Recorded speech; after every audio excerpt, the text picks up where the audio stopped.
नहीं है, हमें क्या पता किस एप्लीकेशन में क्या लिखना चाह रहे हैं। तो numbering and dating of application, हम इसीलिए जब भी कोई रिप्लाई लिखते हैं, ड्राफ्टिंग का पॉइंट बता रही हूँ, वी शुड ऑलवेज, जैसे सब्जेक्ट लिखते हो, अगर रिप्लाई है तो उसमें रेफरेंस भी लिखेंगे, अगर नहीं लिखते हो you have to write reference to your application dated so and so, या order dated so and so and order number, right order number जो भी कुछ, ठीक है। जैसे अगर हम छोटे से एक एसआरएन की भी बात करते हैं, किसी कंपनी में हम कोई फॉर्म फाइल करते हैं ना, तो एक सर्विस रिक्वेस्ट नंबर जनरेट होता है और डेट जनरेट होती है जिस दिन वो रिक्वेस्ट नंबर जनरेट हुआ।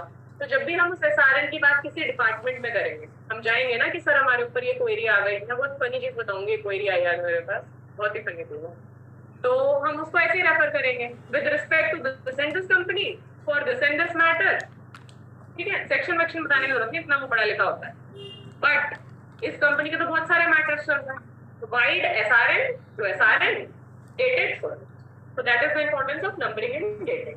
Then examination, documents आ गए, हमने अकाउंट फॉर कर लिया, हमारे रिकॉर्ड में आ गए, अब हम एग्जामिन करेंगे उन डॉक्यूमेंट्स को। फिर अगेन दो बातें हो सकती हैं, जिसने भी ऑफिस में देखा उसका एक एपिसोड देख लो, ये कॉन्सेप्ट समझ में आ जाए। दो बातें हो सकती हैं, या तो ऑब्जेक्ट करेगा या नहीं करेगा, नहीं करेगा तो सीधे एक्सेप्टेंस पे आ जाएंगे, उसको भी किनारे रखते हैं, हम कर रहे हैं objection. Life is not that easy, not bed of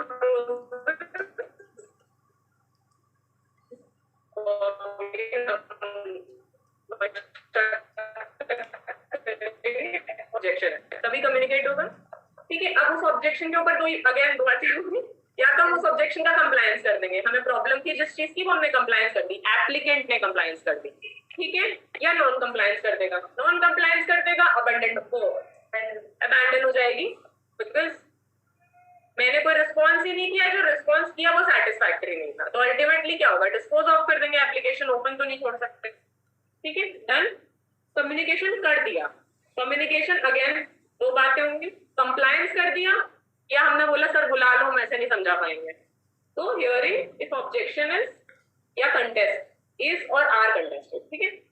अब वो हियरिंग सुन ली उसने, उसके भी रिफ्यूजल कर सकता है या एक्सेप्टेंस कर सकता है, रिफ्यूजल कर देगा तो अल्टीमेट क्या है, अपील, एक्सेप्ट कर लिया पॉइंट 1 या कंप्लायंस कर दिया था पॉइंट 2, दोनों केसेस में, या सबसे शुरू में ही कोई ऑब्जेक्शन ही नहीं था, तीनों केसेस में एक्सेप्ट हो जाएगी फाइनली हमारी एप्लीकेशन। उसका अगेन जब सारा सब कुछ हो जाता है तो उसे पब्लिक ओपिनियन के लिए डाल देते हैं, भैया हमारे हिसाब से सब सही है, तुम्हें कोई प्रॉब्लम तो बता दो, तो notification in the official journal. Again differentiating point, उसमें जीआई जर्नल है, इसमें ऑफिशियल जर्नल है, कनेक्ट कर करके इसलिए बना रही हूँ सो दैट याद रहे और डिफरेंस याद रहे, प्लस तुम्हारा जीआई के साथ साथ में रिवाइज होता चले, ठीक है। सब हो गया, नोटिस वोटिस हो गया, हमने पब्लिक डोमेन में भी डाल दिया, कोई प्रॉब्लम नहीं हुई, फाइनल हमने सर्टिफिकेट इश्यू कर दिया, ठीक है। नेक्स्ट पॉइंट सेक्शन 6, इसमें वो ट्रिकी पॉइंट है इसलिए अच्छे से समझेंगे। Point 1, a design may be registered in respect of any or all the articles comprised in a prescribed class of articles, ठीक है। हमारे पास 4 क्लासेस हैं,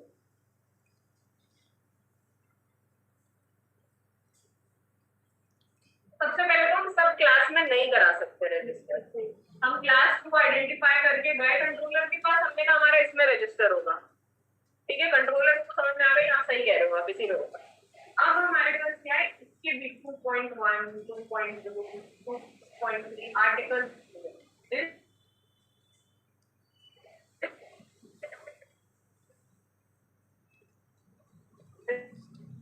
क्लास तो आप एक ही सिलेक्ट करोगे, सॉरी क्लास एक ही सिलेक्ट करोगे, आर्टिकल एक भी कर सकते हो, एक से ज्यादा भी कर सकते हो, ठीक है। ये है ट्रिकी पार्ट, तो याद रखना है एग्जाम में लिखते टाइम ये नहीं भूलना, क्लास और आर्टिकल में नहीं कंफ्यूज होना है, class is the bigger set, articles is the subset, तो क्लास एक होगी, आर्टिकल्स एक या एक से ज्यादा होगी, ठीक है। एनी और all of the articles comprised in this prescribed class of the articles. Second, any question arising as to the class in which the article falls, करता धरता कंट्रोलर, हम गए उनको लगा यहाँ होनी चाहिए, उसने कहा सर यहाँ होनी नहीं सकती, आपका तो फोर्थ क्लास में फॉल कर रहा है, फिर वो बताएगा आर्टिकल आप डिटरमिन करो या मैं डिटरमिन करूँ।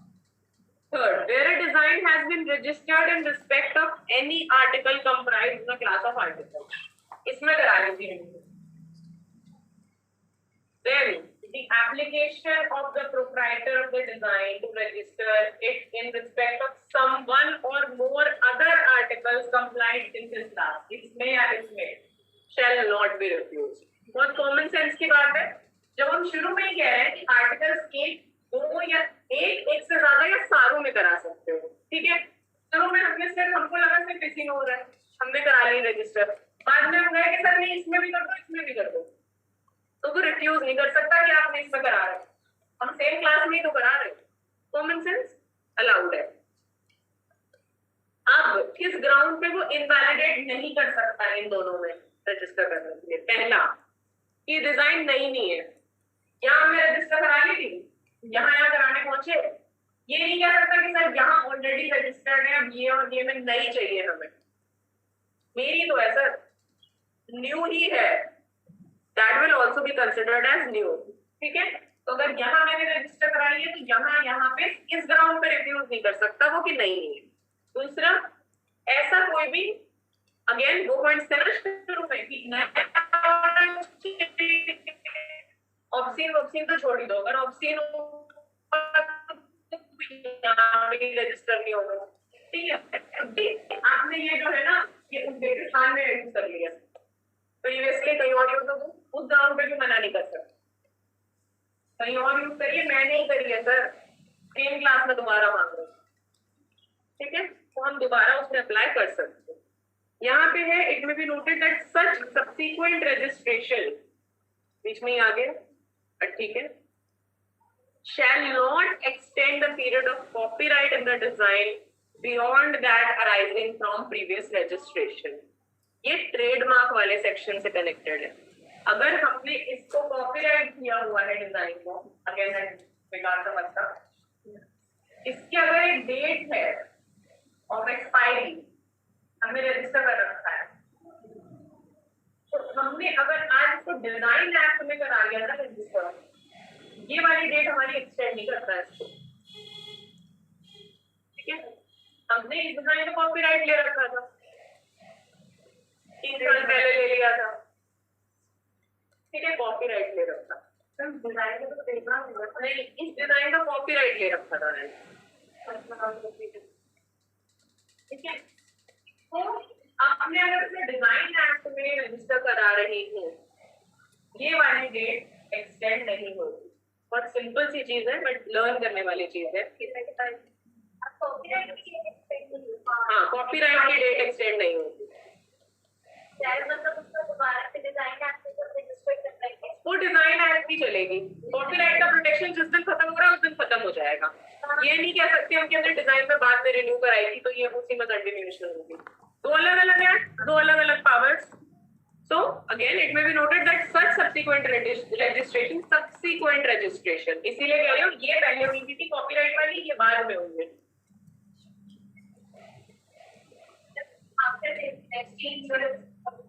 अरे यार मुझे याद ही नहीं था, मैं इस क्लास में करा ली 50 साल पहले.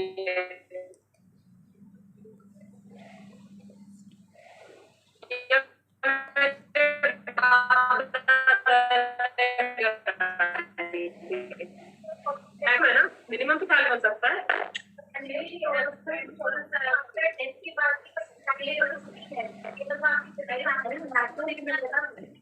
भाई मेरी डेथ नहीं हुई, डेथ कराने को बोलो, डेथ नहीं हुई मेरे पास है अभी को कॉपीराइट.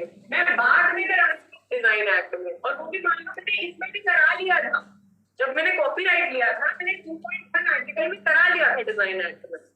मेरा कॉपीराइट खत्म हो जाएगा, मान लो 3 महीने बाद खत्म हो रहा है, मुझे याद आया इसमें भी करा सकती हूँ, कहीं यूज पड़ गया मेरा, मैं गई एप्लीकेशन लेके, तो उन 2 ग्राउंड पे तो रिफ्यूज नहीं कर सकता वो, क्योंकि आपका पहले से रजिस्टर्ड है.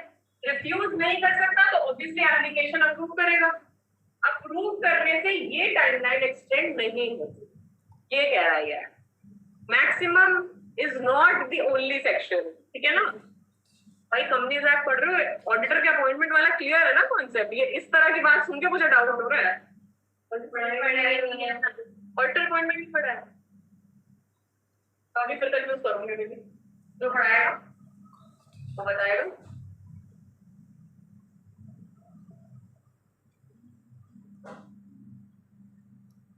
ठीक है। Point 4, this is all about registration particular article में, स्पेसिफिक सेक्शन है ये आर्टिकल में रजिस्ट्रेशन का। तो इसमें थोड़ा सा चेंज है, इस वजह से ध्यान से बता रही हूँ मैं। Where any person makes an application for the registration of a design in respect of any article. अब इसमें जो आइदर है ना 1 और 2, इसमें गैप है जो इसमें नहीं दे रखा है बुक में, तो वो हम करेंगे सेक्शन 6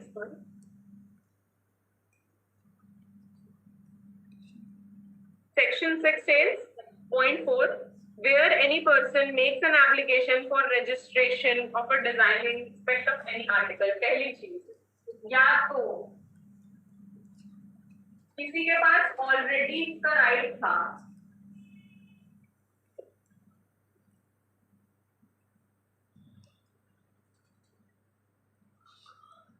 ठीक है, कोई ऑलरेडी प्रोप्राइटर था रजिस्टर्ड इसका, या फिर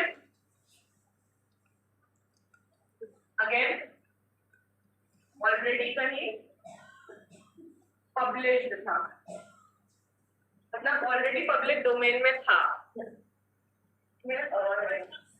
ऑलरेडी एग्जिस्ट, नॉट न्यू। कोई बात कर रहे ना,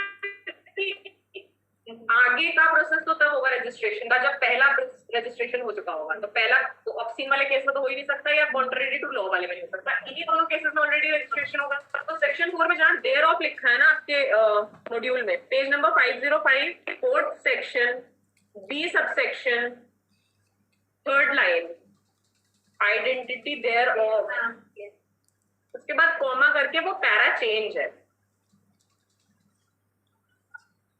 सी पार्ट नहीं है, वो ऊपर से कंटिन्यू हो रहा है, आइदर ए और बी, देन ठीक है, देयर ऑफ तक है B part. Okay, I was studying it, I could not get it, so I get back to that, क्योंकि कोई सेंस नहीं बन रहा। Sorry, rest of the thereof के बाद जो है मैं यहाँ दिखाऊंगी आपको, आइदर पे खत्म हो है,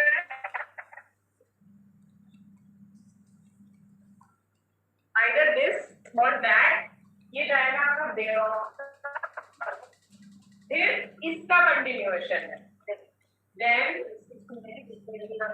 if at any time, ठीक है।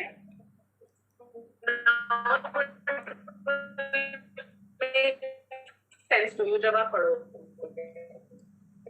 या तो वो ऑलरेडी एग्जिस्ट या ऑलरेडी पब्लिश हो, then if at any time the application pending for the applicant becomes the registered proprietor। ये वाले केस में एप्लीकेशन चल रही थी, एक नई एप्लीकेशन आपने मूव कर दी, ठीक है, इस दौरान ये एप्लीकेशन अप्रूव हो गई,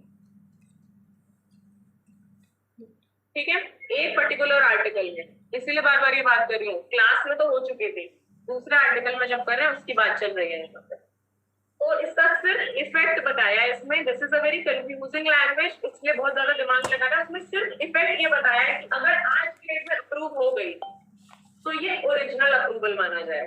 ओरिजिनल अप्रूवल का क्या मतलब है? Then this application was pending